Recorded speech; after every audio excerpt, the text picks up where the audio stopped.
All right, good evening, y'all. Good morning, good afternoon, wherever you are. I have a little short video today.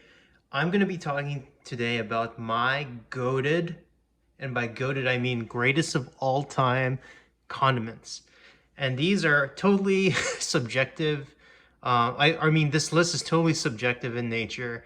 These are just condiments that I feel like I gravitate towards more often than others in my pantry or in my fridge. But yeah, let's kind of just get started into it. So, if you've seen my first Asian Pantry Essentials video, you're probably familiar with this Laogan Ma spicy chili crisp. This stuff is potent.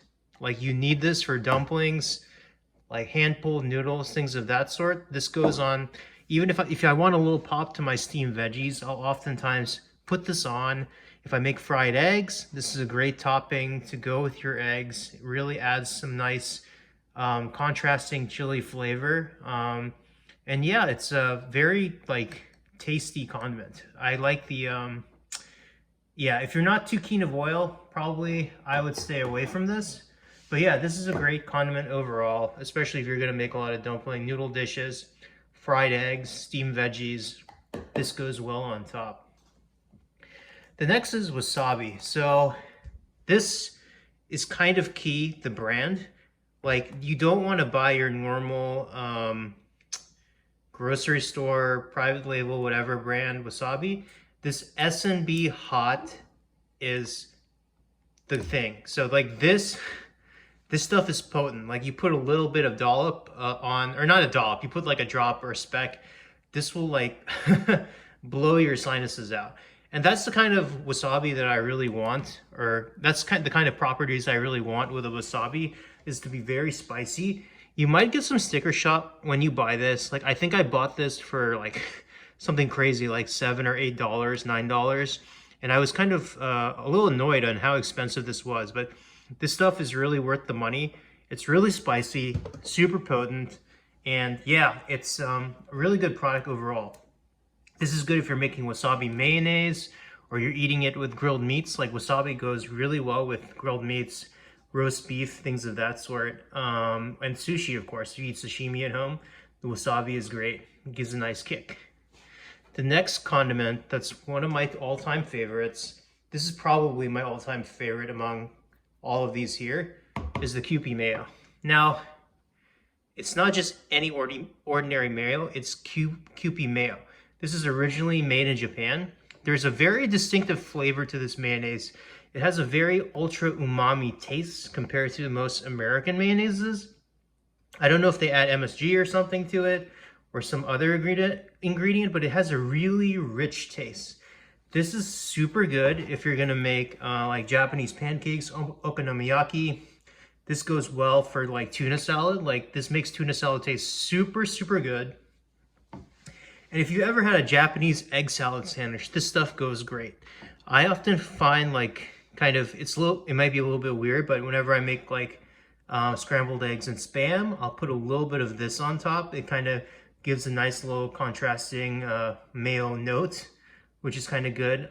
This also goes well on, I mean, I don't know, anything with mayonnaise. Like, this really, really makes things taste a lot better, in my opinion. The next condiment I have is this Valentina black hot sauce. So the key is to get the black, the extra hot. I like this sauce because it has a nice viscosity and a good amount of heat. It's not too liquidy and runny, which I'm not a huge fan of with hot sauces. And I love this sauce, yeah, just mainly because of its viscosity. I mean, I put this on like baked chicken, like Mexican food, tacos, things of that sort. It's a really good hot sauce overall. The next, of course, goes without saying, sriracha. Everybody knows and loves sriracha. I think this offers just the right amount of heat and not too contrasting of flavor for most dishes. So, I mean, I end up putting this stuff on everything. I put this on my eggs. I put this on, if I have like hot dogs at home, like pizza, hamburgers. I'll usually mix this with a little bit of the Kewpie to make a nice sriracha mayo. It just has the right amount of heat and like a complementary chili flavor that goes with most dishes that I have to have this in my pantry. The next goated seasoning that I recommend is this Katsuo Fume Furikake rice seasoning. Now, there's a lot of these rice seasonings you'll probably find in Asian grocers in like the United States, Canada, things of that sort. It's key to get this one. Now, the only caveat for this Katsuo Fume Furikake is that it has bonito flakes, which are dried skipjack, like dried. It's made bonito flakes are basically dried skipjack tuna, like compressed into a block and shredded really thin, almost kind of like, it looks like sawdust in a way, or not sawdust, but like wood chips, really thin wood chips. But yeah, it tastes really good, really strong umami flavor from the bonito flakes, the skipjack tuna flakes, along with some, if you can see here, we have some like sesame seeds, seaweed. This gives like a really nice umami lift to white rice. If I have like a steamed rice dish, I usually put this on to the steamed rice dish because it complements very well. This is good if you're making like Japanese rice balls, onigiri, or you're making like jumukbap, the Korean rice balls. This goes really well as well. And I just like putting this on white rice in general. It tastes really good on white rice. So there you have it. That's basically my goated condiments. These are condiments that I like to use in my day-to-day life, and I gravitate towards pretty frequently. I hope you found this video useful, and I encourage you to try some of these in your local grocer. If you like this content, feel free to like, subscribe, and comment. We'll talk later, y'all.